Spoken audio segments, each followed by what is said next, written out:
$1,000 a month in order to pay back my student loans. Like, is it really worth it for you to do that? Hi, YouTube. I'm so happy to be back on YouTube once again. Every time I get the opportunity to make a YouTube video, I'm super happy about it because it's so rare. But I will say that I'm finally finished with graduate school, so I'm going to have like ample amount of time to make consistent YouTube videos. So this is one of many to come. If you're new to my channel, then welcome. If you are not new to my channel, then welcome back. I'm glad to have you here. So today I'm going to talk about something that has been a huge part of my life for the past 2 years, which is why I haven't been able to be consistent on YouTube, and that is graduate school. For any of the people who have been consistently following my life and just, keeping track of what I've been up to and like supporting me, like congratulating me on every little step, I am so grateful for all of you. Honestly, from the bottom of my heart, I'm just truly grateful because even if you're not physically there, just to have people push you with words, it just means a lot. It really means a lot. So let me just get into everything about my experience for you guys. So where do I start? So I attended a somewhat art school in New York, which is where I live, where I'm from. The name of the school is the New School. A lot of people might know Parsons, which is like the fashion school in New School that they film Project Runway at. So it's a pretty popular school. It's known to bring a lot of success. So basically, I went to an undergraduate school here in New York, in the Bronx, called Lehman. And I studied, I was a double major. I studied English and I studied communications. So I was there from 2011 till 2015, which is when I graduated with my bachelor's. I worked and went to school, so I had a lot of experience. And I was able to secure a good office job. I was working at this place called the Mayor's Office of Film. So I worked there for about 1.5 years post-graduating. And it was good in that I got experience and I saw what it was like to work in like a real office job, like a grown-up job. But however, it just wasn't for me. Like, I literally hated it. Like, I was becoming sick. Like, I'm not even exaggerating. I actually started becoming sick. I got these terrible migraines every day. They would literally have to get a taxi or an Uber and send me home, and they pay for it. They had to have a separate room, and they would put me in for when my migraines came, and I would just be in there for about 1.5 hours, trying to like wait it out to see if I could get through the rest of the day. If not, then they would send me home. So I was very sick. Like, I started taking vitamins, and the vitamins didn't help. I felt like the vitamins made me even more sick. The environment, it just wasn't it for me. Like, the walls were just so gray. Like, I would just go into work every day and it was just not exciting. I would just do the same thing every day. It just wasn't fulfilling for me. Like, I'm a very creative person and I always knew that, but I never grew up with the opportunity to explore any kind of true creativity, which is a big problem with urban and inner city communities. They don't teach you enough art all throughout your years in school. Like, they teach it up until a certain point. Like, in my experience, art was taught up until middle school, really, and a little bit into middle school. But once you hit junior high school or high school, there's no art. You know what I mean? They try to teach you, STEM work, things that they feel are gonna land you real life careers as doctors, as teachers, as etc. You know how it goes.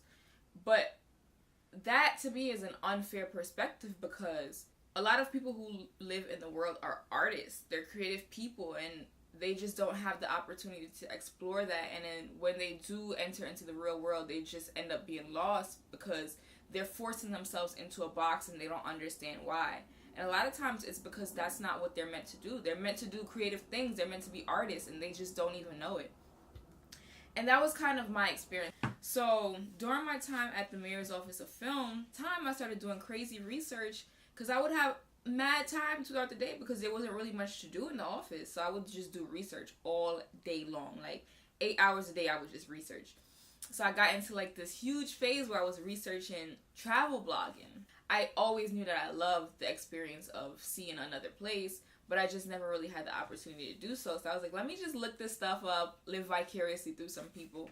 And then I started like being obsessed with these travel bloggers, and then I started realizing that they're living their best life and they're making money while doing it through advertising and through, you know, affiliate marketing and things like that.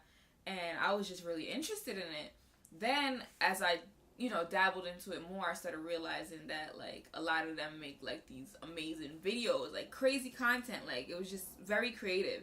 So I started like exploring that realm more. I'm like, I love this creative stuff, like this video stuff. I love it. And then I decided, you know what, I'm gonna go back to school and I'm gonna study film. So I applied to Brooklyn College here in New York because they have like a film program. And that school is basically along the lines of the school that I graduated from, Lehman. They're both city schools, CUNY schools.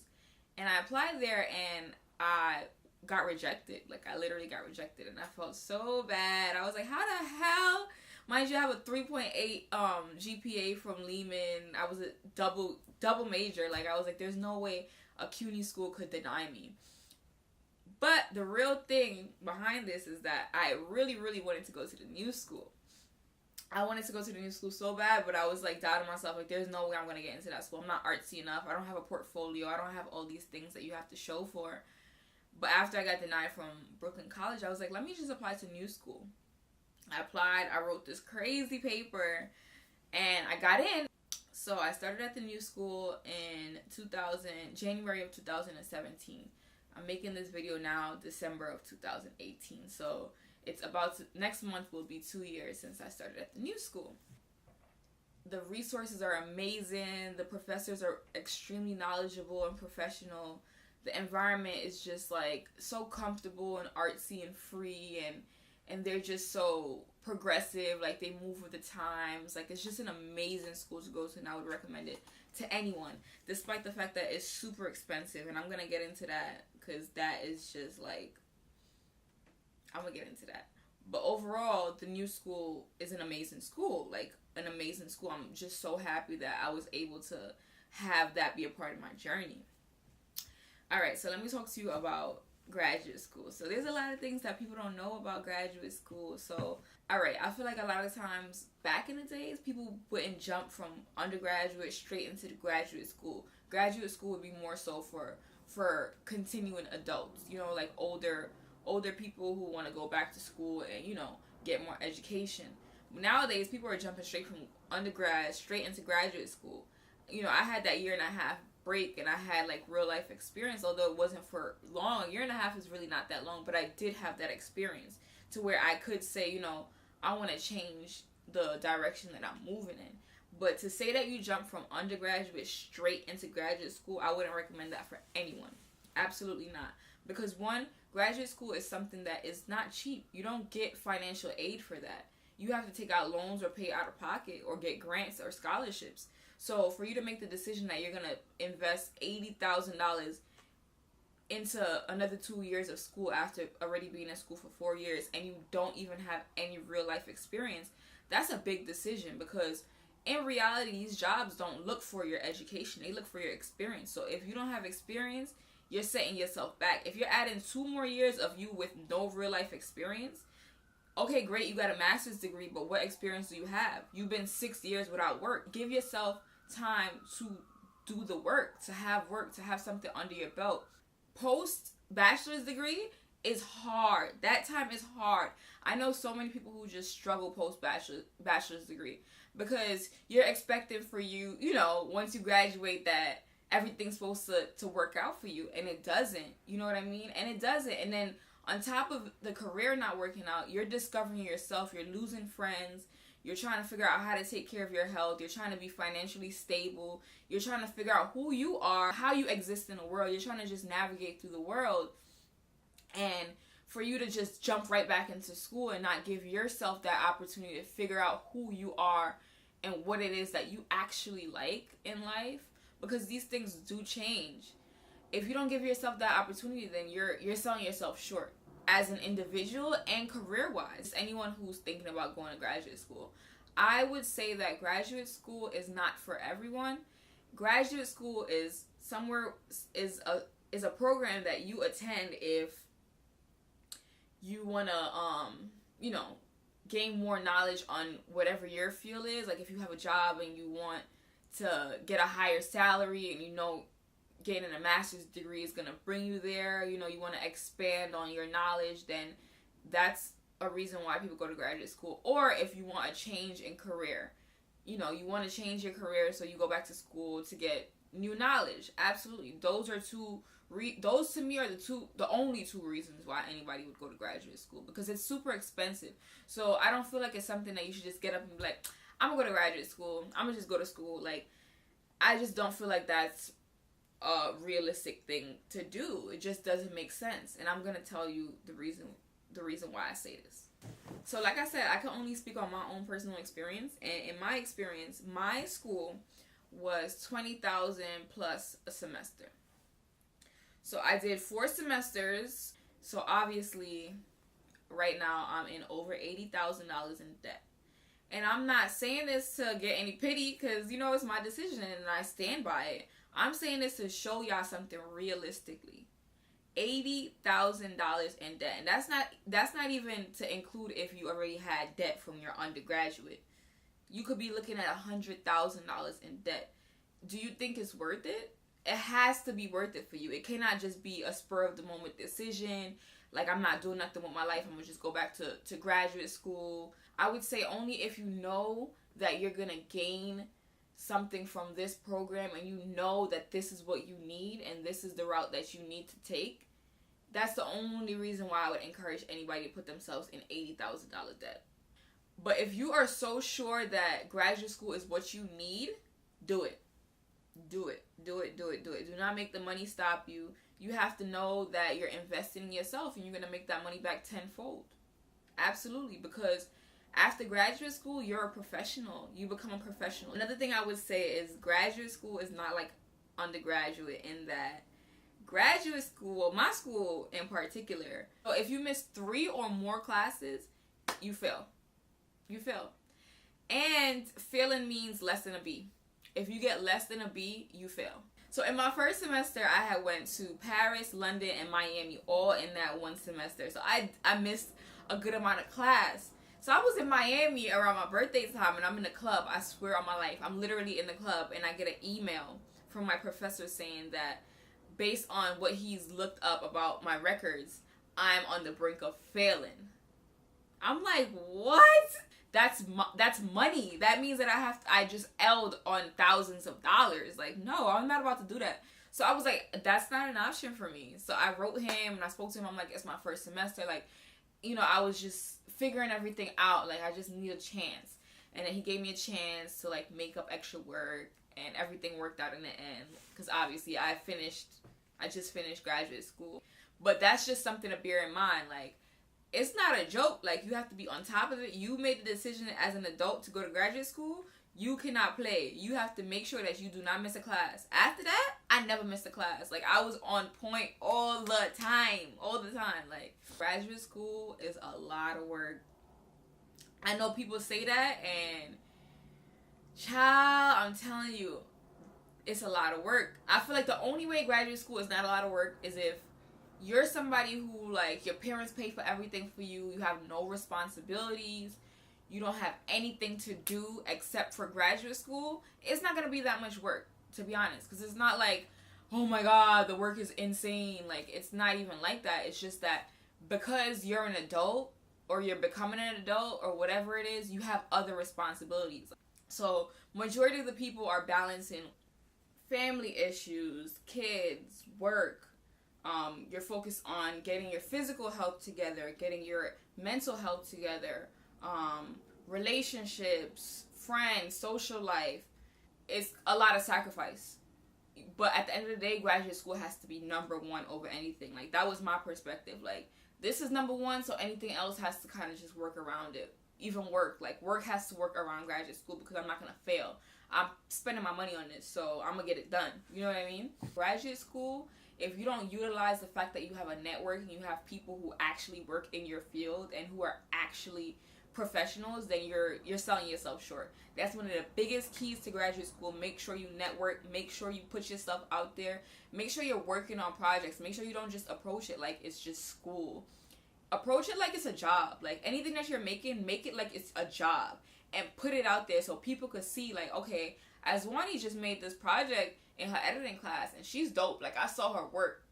And a lot of people be like, yeah, we should work together. Like I like your project that you put in class. And that's how you grow, and that's how you become a professional and you get real life work. And it's just amazing because you start with them and you finish with them, and you kind of are able to see how these people grow and what they become and how their interests change. And because you guys have built a connection, you work together. You know what I mean? You end up saying, hey, you want to help me with this? I know you do editing. Hey, you want to help me with audio? I know you do audio. Like, you want to help me film? I know you're a cinematographer. And you work together and you kind of build this bond and you grow your network. It's very important. For me, graduate school was hard. It was so hard because I was trying to balance my schedule and I was trying to take care of my health. I feel like that was my biggest thing. I just wasn't taking care of myself. So I was often drained. I lacked energy. Like, my mood was bad. Like, I just wasn't eating well because I was always on the go. I just wasn't taking care of myself mentally. I was always constantly feeling like I wasn't doing enough and I have to do more and I have to... Because you know the world we live in, if you're not doing more and more and more, and if you're not getting instant results, then the world makes you feel like you're a failure and you need to step it up. And that's how I was always feeling. I was succumbing to that pressure of feeling like I'm not enough and I need to do more. And if I take a break, then I'm a bum, basically. That's how I felt. Like, because of that, it kind of put a burden on my mind. Like, I was just constantly, like, never satisfied, always feeling like I'm not doing enough, despite the fact that I'm doing a lot. You know what I mean? And I feel like that took a toll on me emotionally. I just had a hard time. I fell into crazy depression. And I had a whole bunch of other things outside of school that went on with me because, you know, like I said, that was from when I was 22 to 24. So obviously there's things that happen. If you're a creative, you're gonna sacrifice the fact that you don't have a full-time job, because you can't really have a full-time job as a creative, especially in the film world. Jobs come as gigs come, so you have to be available, and if you're in graduate school, you're not going to be available. Therefore, you have to freelance, which basically means you work for yourself and you work gigs when you can. And that usually means you're going to struggle. You're going to struggle because gigs are not always going to be available when you're available, and you have to compromise. You know what I'm saying? So it's difficult because you don't have that steady income that everyone else has. You don't have a consistent job because you are making a sacrifice. You know what I'm saying? But you have to remind yourself that you're in this for a reason. Remind yourself why you're doing this. It's going to be rewarded in the end. To be honest, people who work in the film world make a lot of money. They make more money than the average person. It's just going to take time. It's going to take time and it's going to take sacrifice, but it's going to be worth it. It's going to be rewarded. And it's not even about money. I'm just including the money part because a lot of the time while you're in graduate school and postgraduate school, you're going to be struggling. Like, no money. Like, you can only pay your rent and you could get food by working gigs. Like, you're that broke. That's the only reason why I mentioned money, because I'm trying to point out to you that eventually money is not going to be a factor. As long as you're doing what you love because it's rewarding and it's fulfilling and you know that you're putting stuff out in the world that matters and it means something to you, then that should be enough. But I just want anybody who's on this journey to know that you're going to be broke. You're going to be so broke. Everyone is broke. We're broke. And don't feel like because we live in a social media world where everyone makes it seem like they're rich and they have everything together all at once, that you're a failure, because you're not. You're not. Like, you're doing amazing. You're actually pursuing something. You're actually investing in yourself and spending time working on a craft that's going to be rewarding for you. It's just going to take time. Rome was not built in a day. Don't make this social media world make you feel like everything has to be instant. You know what I mean? Like, your success has to be instant. Like, that's not true. Things take time. You just have to trust in the process, have faith, and know that you're doing the right thing. I forgot to mention to utilize the resources. So basically, the way that I was able to start a YouTube channel is because I got free equipment from my school. and free editing software, free lighting, free camera, free tripod, free everything. So make sure you see what kind of resources your school has, because more than likely they provide free software or free whatever it is. Just look into it and use it. Use it. Make sure you use it. Overall, I just want to say that graduate school can be very difficult, especially if you do it at a young age, but it's very important that remember why you're doing it. Take care of your health. It's okay to take time off. It is absolutely okay to spend a couple of days out of the week just focusing on yourself. Take care of your mental and emotional health as just as much as it's important to take care of your physical health. Because if you're not good within, then your results are just going to reflect that. And overall, just be great. Enjoy it, because it is fun. It's fun. The people you meet are fun, especially if you're doing something that you love. Just enjoy it. Do the best you can and be the best you can.